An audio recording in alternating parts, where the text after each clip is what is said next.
Hi hello ನಮಸ್ತೆ, ನಾನು ಮಾತಾಡ್ತಿದ್ದೀನಿ ಅರ್ಜುನ್. ತುಂಬ ದಿವಸ ನಂತರ ಮತ್ತೆ ಇವತ್ತು ಸ್ಪೆಷಲಾಗಿ ನಿಮ್ಮ ಮುಂದೆ ನಾನು ತಂದಿದ್ದೀನಿ. ಅದೇನಂತ ಹೇಳಿದರೆ ಮಾವಿನಕಾಯಿನ ಚಿತ್ರಾನ್ನ. ಮಾವಿನಕಾಯಿ ಚಿತ್ರಾನ್ನ ಸೀಸನ್ ಬಂದಲ್ಲ, ಸೀಸನಲ್ಲಿ ಫುಡ್ ಮಾಡ್ತಾಯಿದ್ದೀವಿ ಫಸ್ಟ್ ಟೈಮ್ ನಮ್ಮ ಮನೇಲಿ.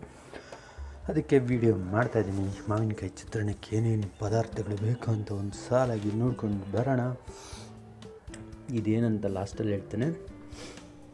ಮಾವಿನಕಾಯಿ ತುರಿದಿಟ್ಕೊಂಡಿರೋದು, ಹಸಿಮೆಣ್ಸಿನ್ಕಾಯಿ ಒಂದು 4 ಕಟ್ ಮಾಡಿ ಇಟ್ಕೊಂಡಿರೋದು, ಈರುಳ್ಳಿ ಸಣ್ಣದಾಗಿ ಹೆಚ್ಚಿಟ್ಕೊಂಡಿರೋದು, ಕೊತ್ತಂಬರಿ ಹೆಚ್ಚಿಟ್ಕೊಂಡಿರೋದು. ಇದು ಮಾವಿನಕಾಯಿ ಹೊಟ್ಟೆಯಲ್ಲಿ B12 ವಿಟಮಿನ್ ತುಂಬ ಚೆನ್ನಾಗಿರುತ್ತೆ.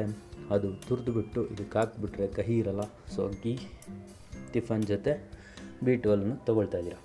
ಮತ್ತು ಅರಿಶಿಣ 1 ಸ್ಪೂನಷ್ಟು ತೊಗೊಳ್ಳಿ, ಉಪ್ಪು ರುಚಿಗೆ ತಕ್ಕಷ್ಟು, ಮತ್ತು ಒಗ್ಗರಣೆಗೆ ಕರಿಬೇವಿನ ಸೊಪ್ಪು ಮತ್ತು ಉದ್ದಿನಬೇಳೆ, ಕಡಲೆಬೀಜ, ಬಾದಾಮಿ ಮತ್ತು ಗೋಡಂಬಿ ಬೇಕಾದರೂ ಹಾಕೋಬೋದು.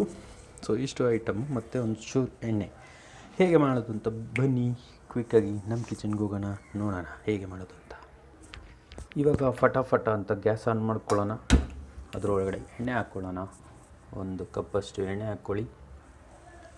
ಈಗ ಎಣ್ಣೆ ಕಾದಿದೆ. ಎಣ್ಣೆ ಕಾದ ನಂತರ ಫಸ್ಟ್ ನಾವು ಕಡಲೆಬೀಜ ಮತ್ತು ಗೋಡಂಬಿ ಇದನ್ನು ಹಾಕೊಂಬಿಡೋಣ. ಹಾಕ್ಕೊಂಡು ಸ್ವಲ್ಪ ಹುರ್ಕೊಳ್ಳಿ.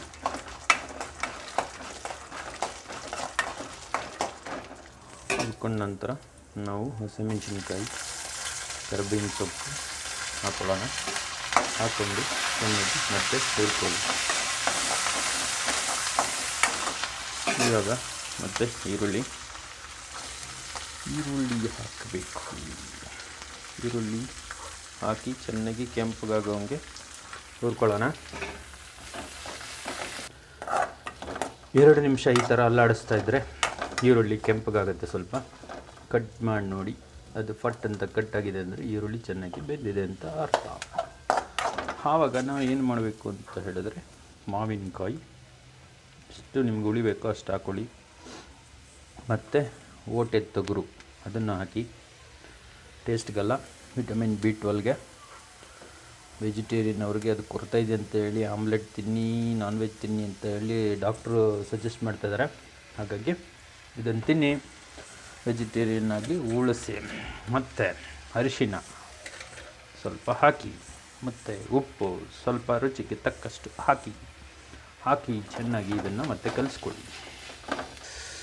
ಈ ಥರ ಕಲಿಸಿದ ನಂತರ ಮಾವಿನಕಾಯಿ ಗೊಜ್ಜು ರೆಡಿಯಾಗಿದೆ. ಇದಕ್ಕೆ ಅನ್ನ ಕಲಿಸ್ಕೊಂಡು ತಿಂದರೆ ಸೂಪರಾಗಿರುತ್ತೆ. ಬನ್ನಿ ಇವಾಗ ಅನ್ನನ ಇದಕ್ಕೆ ಕಲಿಸ್ಬಿಟ್ಟು ಚಿತ್ರಾನ್ನ ಹೇಗಾಗುತ್ತೆ ನೋಡೋಣ.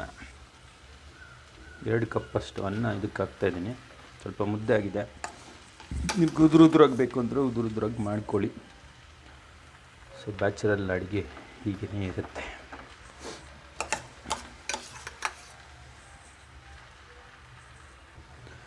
ಗೊಜ್ಜು ಮತ್ತು ಅನ್ನನ ಚೆನ್ನಾಗಿ ಕಲಸಿ.